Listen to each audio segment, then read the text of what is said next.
Well, TSM has qualified for the finals. This is, I believe, their 8th LCS finals in a row.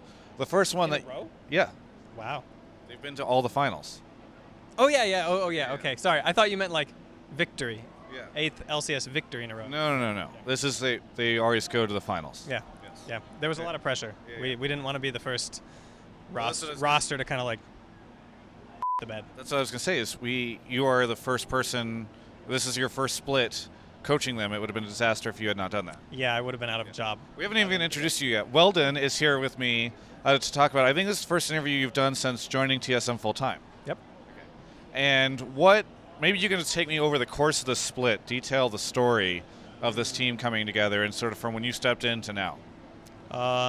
So they were trying out supports like in between the seasons, and I think that they were like I wasn't with the team at that point. They were really trying to like cement the roster, and I was working on like extracting myself from Finland, coming to America. So we really kicked it off like the first week, but they'd already done a lot of groundwork because they came off of the last season super motivated, and they put in, solid 2-3 weeks of like boot camping in Korea on the patch. So we got to come in super strong, and that was helpful.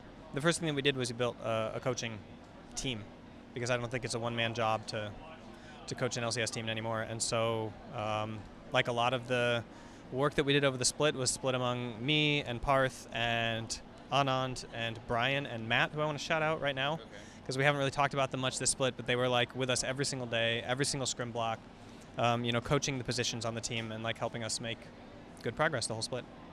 So whenever you came into the team, what issues did you identify that you had to work on over the split? Like, what was the transformation from beginning of the split to now that you sort of helped the team get along with? Well, over the course of the playoffs last split and through the break, like everybody in the team kind of leveled up in terms of their understanding of like wave control, and so we had a really good foundation like on like pressure and lane pressure and management, and we actually won a lot of games like just off the fact that we could like apply pressure really strongly in lanes.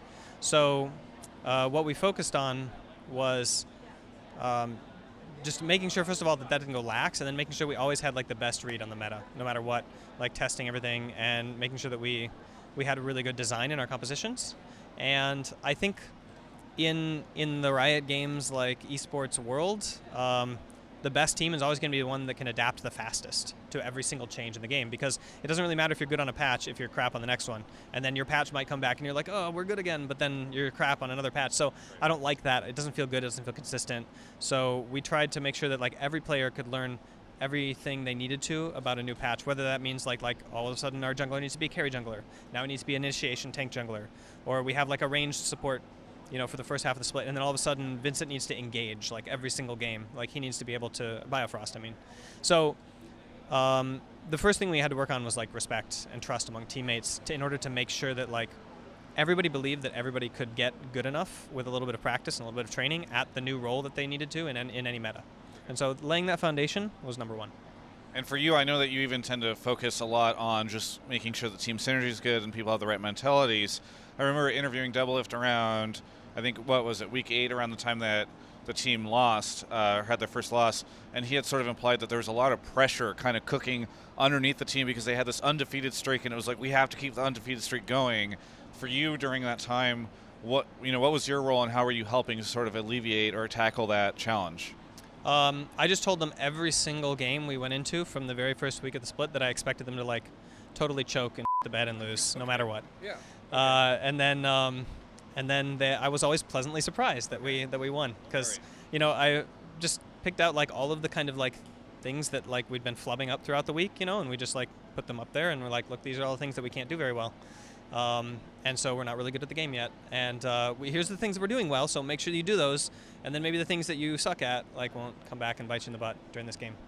Now, you had a unique opportunity with Biofrost because this is the first time he's played in the LCS. Kind of, from my experience, as a little bit of a quieter guy, suddenly playing on this team with a lot, at least one loud voice, let's put it that way. Maybe some many loud voices for sure. So what... did you have to work with him at all to make sure that his voice was ever heard? Did he ever have, like any nervousness about being on the team? What was your interaction with him? I think that he had a lot of pressure on him that he put on himself and that like his position put on him. So my first priority was making sure that he could handle it and understand that like that pressure is a good thing. It makes you better, take criticism well, and like train through it. And I just asked him to like go on stage and apply, like let all the pressure of the moment like land on him squarely, and then just like do it, let it rip, and kind of analyze afterwards like what it feels like to like go push through that wall, push through that moment. And I mean, he handled it beautifully. I didn't really even need to coach him on that much. I just talked him through it a couple times, and he was totally fine. Every single pressure situation that came up on stage, he pulled the trigger when he needed to, and that was beautiful to see. So you're right about the communication thing. Like, he is kind of a quieter guy, but he's really well spoken. He thinks about what he wants to say. So we just started out with roles, like, okay, here's a role. Communicate consistently about this thing every single game. And once he got that down, then we moved on to the next one. Here's another role we want you to fill. Communicate about this every single game consistently. And we let him know when he was inconsistent on it. And then he just like upped the pressure on himself to pull his weight on the team. And yeah, he did an admirable job. I've often thought that you, as an individual, are a good complement for TSM, who has so many bold, outspoken personalities, because especially following you on social media, you seem to have a bit of a bold, outspoken personality yourself. Yeah. What do you think of so many people who I think were really excited about you joining the team and feeling like you were crucial to a lot of the success that teams had previously whenever you had worked with them? Do you feel like your role on the team allowed them to get to the finals again here and to sort of see the huge success that they saw this split? I think they would have got to the finals regardless. I think it just would have taken a lot more of Andy's time, Reginald. And I think that he wants to CEO his brand. And so he was really happy to kind of like offload that and be able to kind of pursue what he needs to run a business. As far as like what the people were excited about me coming in, I think that like I was really excited because I kind of have a different mentality from a lot of other coaches, I think, in the scene, where I like to give permission to conflict. Like, I think conflict is good and developmental, so we like to like lay it open and lay into each other a lot. I believe that like all team play starts from complete selfishness.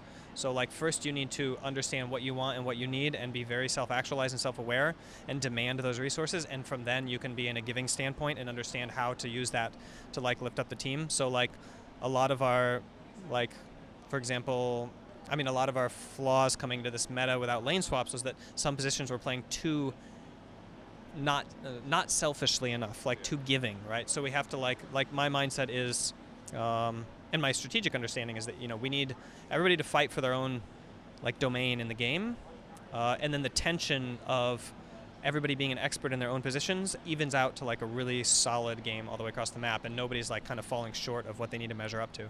So I think that like in TSM we have all these really strong personalities, and I saw previous coaches in like other teams who would always try to suppress strong personalities and like try to like make a leader and then a bunch of followers. Right. Like, and I don't agree with that kind of like mindset at all. I think that you have this dynamic system, and from the dynamic system you want organized ways of communicating, and then everybody has like really strong roles that are like both from above sometimes and also like that are born out of the social cohesion of the group. And if you make sure people are fulfilling those roles and that they can talk about everything openly, then a lot of stuff works out. So the last question I will ask you, it seems like a lot of people are probably very excited that TSM is basically going to the World Championships now. I'm very curious as to, if you can give us right now a committal that you are staying with the team throughout World Championships and everything's good, and that Weldon is going to be there through Worlds. I think that's like a conversation between me and the people who would hire me. Okay. So I can't, I don't run TSM, I can't hire myself. But yeah, I'm very interested in working with the team. I know they're interested in working with me. Okay. And we want to see how far we can go this season. And we want to win World Championships. Very good. Well, I'm sure the TSM fans at home are crossing their fingers. Is there anything that you would like to say to any of them? Just about the team being there, not even about the last question I just asked you. Yeah, thanks for supporting us throughout the whole split, and especially shout out again to our amazing coaching staff, which has like worked completely under the shadows with very little pay. Anand, Matt, and Brian, for just like being awesome guys and like taking all of the learning that we did this split and like trying to be even better every single day. So a lot of the credit goes to them. 99.9% of the credit goes to the players, of course, as always. By the way, is this a playoffs beard? A playoffs what? Beard? Oh, this? Yeah. No, I just got really lazy, and I didn't feel like shaving. And I think that's what people want out of their coach. Thank you so much for the interview, Weldon. It was great to finally catch up with you at the end of this split, and congratulations on everything that you've achieved, and looking forward to seeing what you guys can do in Toronto next week. For everyone else, you can check out the rest of our coverage of all things esports here at Yahoo Esports.